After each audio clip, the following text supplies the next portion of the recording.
যারা আমার এর আগের যে ভিডিওটা দশম শ্রেণীর কারক বিভক্তি পার্ট 2 যারা দেখেছেন এবং ছাত্রছাত্রীরা দেখেছো তাদের উদ্দেশ্যে বলি যে সেখানে 3 মিনিটের পর থেকে কিছুটা অংশ শোনা যাচ্ছে না, আবার শেষের দিকটা শোনা যাচ্ছে। যে জায়গাটা শোনা যাচ্ছে না সেখানটা আমি একটু বলছি এই শর্ট ভিডিও। বিভক্তির কাজ কি? বিভক্তির কাজ হচ্ছে প্রথম পদের সঙ্গে এই শব্দের সঙ্গে যুক্ত হয়ে তাদের পদে পরিণত করা, পদের সঙ্গে পদের অন্বয় সৃষ্টি করে কারক নির্ণয় করা, এর শব্দ বিভক্তির কাজ।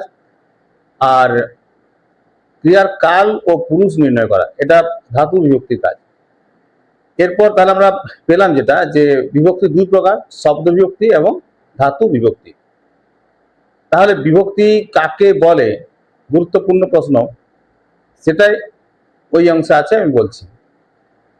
যেসব বর্ণ বা বর্ণগুচ্ছ শব্দ ও ধাতুর সঙ্গে যুক্ত হয়ে তাদের পদে পরিণত করে, পদের সঙ্গে পদের অন্বয় সৃষ্টি করে কারক নির্ণয় করে এবং ক্রিয়ার কাল ও পুরুষ নির্ণয়ে সাহায্য করে।